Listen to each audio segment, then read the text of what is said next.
विधायक दरियावाद, जोरदार तालियों के साथ में इनका स्वागत करिएगा। बोले तीर कमान।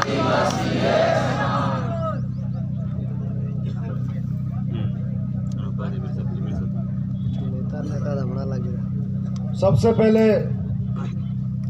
मैं मेरे पूर्वों को नमन करता हूं, साथ में इस आरक्षण महारैली में शामिल हुए मेरे नौजवान युवा साथियों, इज्जतदार माताएं बहनों और बुजुर्गों, आप सभी को मैं मेरी ओर से जोहार करता हूं।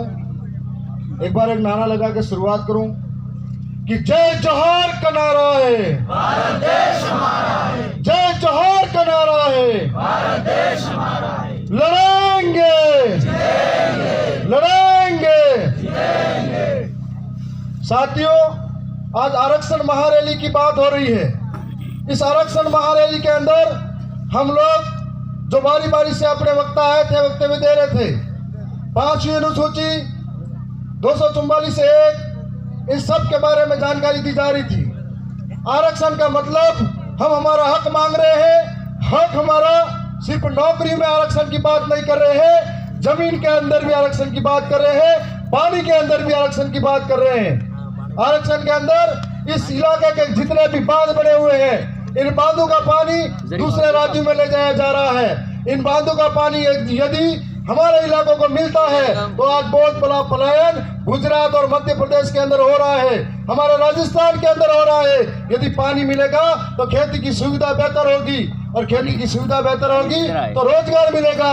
एक आरक्षण इसकी भी बात हो रही है, आरक्षण की बात हो रही है। तो इस एरिया के अंदर, डीएसपी एरिया के अंदर, राज्य प्रशासनिक सेवाओं के अंदर हमारे को 12% आरक्षण मिला हुआ है, जिसके अंदर 6.5% जनसंख्या इस ट्राइबल बेल्ट की है, और हमको इसमें प्रत्येक आरक्षण नहीं मिला हुआ है, जिसकी बदौलत यहाँ बैठे तमाम जो बेरोजगार युवा है उनके अधिकारों पर चोट होती है। और हर बार आरएस भर्ती के अंदर, चाहे वो 5 बार लगातार की आरएस भर्ती के अंदर हमारे साथ सबसे बड़ा कुटाराघात हुआ, और हम लोगों का एक एक व्यक्ति आज तक सिलेक्ट हुआ। यदि आरक्षण के हिसाब से होता, हम लोगों की नौकरियां कोई और नहीं खाता, तो हमारे 100 लोग कलेक्टर बनते, डीएम बनते, एसडीएम बनते, थानेदार बनते, तहसीलदार बनते। तो इसकी पैरवी नहीं हो पाई। और साथ ही आज नौजवानों के साथ में सबसे बड़ी मांग है, यहाँ से जितनी भी भर्ती होती है, हम लोग आर्थिक रूप से कमजोर हैं, इतने सक्षम नहीं है कि जो अमीरों के बच्चे हैं उससे मुकाबला कर पाए। हमारे सामने सुबह उठ के घर का काम संभालते हैं, फिर तैयारी करते हैं, स्कूल जाते हैं, और कंपटीशन के अंदर हम लोग इतने मुकाबला बड़े लोगों से नहीं कर पाते हैं। तब हमारे सामने क्राइटेरिया लगा दिया जाता है कि इस भर्ती के अंदर 35% आरक्षण का प्रावधान होगा, और 35% आरक्षण के अंदर जिस दिन से क्राइटेरिया लगाया उस दिन से कई सारे भर्ती के अंदर पद खाली पड़े हुए हैं। हमारे नौजवानों के लिए इस बात को कोई बोलने के लिए तैयार नहीं है, क्योंकि उन लोगों को डर लगता है इस बात को बोलेंगे तो हमारी टिकट कटेगी।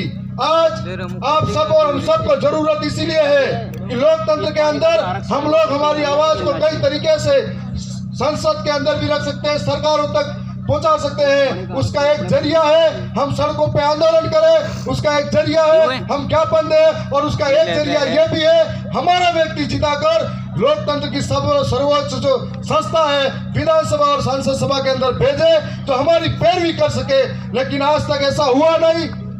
जो लोग यहाँ से जीत कर गए खुद मालामाल हो गए। जब E&D का वो आया तब वो मालामाल दूसरी तरफ चले गए, भ्रष्टाचारी जोड़ो पार्टी में शामिल होने लग गए। और आज जो भ्रष्टाचारी जोड़ो पार्टी है, जब कोई विपक्ष में होता है तो उनको ये कहा जाता है ये भ्रष्टाचारी है, लुटेरा है, हर एक मामले में इसने ये मायाजाल बिछाया है, इसने सब कुछ लूटा है। जब उनकी पार्टी में शामिल हो जाता है तो वॉशिंग पाउडर में धुला हुआ हो जाता है। इसलिए ये लोकतंत्र है, इसमें हम जैसे नौजवानों की जिम्मेदारी है कि हमको ये बात समझनी पड़ेगी। इस राजस्थान के अंदर, दक्षिणी राजस्थान के अंदर कांग्रेस की सरकार में 2 लोग मंत्री रहे थे, और इन मंत्रियों के रहते हुए हजारों करोड़ों का घोटाला हुआ। इस घोटाले को छिपाने के लिए डर के मारे दूसरी तरफ घुसे हैं। ऐसे लोगों को सबक सिखाने का वक्त आ गया है। ये हमारा पैसा था, हमारी जनता का था, जिसके माध्यम से हमारे साथ ये सब कुछ हुआ है। आज राजस्थान की विधानसभा के अंदर हम लोग 3 गए थे, आने वाले समय में हम लोग 4 होने वाले हैं और एक हमारी स्वतंत्र आवाज जो बेबाक तरीके से कभी राजस्थान के विधानसभा में गूंजा करती थी, आप सब कमर कस लो, तैयार हो जाओ। आने वाले समय में दिल्ली दूर नहीं है, वहां पर कुछ पहुंचाना है और दिल्ली के माध्यम से पूरे देश के आदिवासी की आवाज बढ़ाने जाना है। और मुझे पूरा भरोसा और विश्वास है हम ऐसे वीरों के वंशज जो ये करके दिखाएंगे। अभी जो हम चुनाव जीते हैं या लड़े हैं या जितने वोट भी आए हैं, बिना दारू पैसों से आए हैं। ये हम सबके लोकतंत्र के अंदर एक ईमानदारी का परिचय है। आने वाले समय में ऐसा परिचय देना है।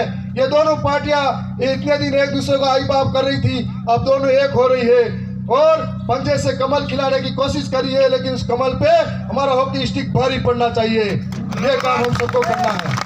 बोलो, आप सबका धन्यवाद, जोहार करता हूँ।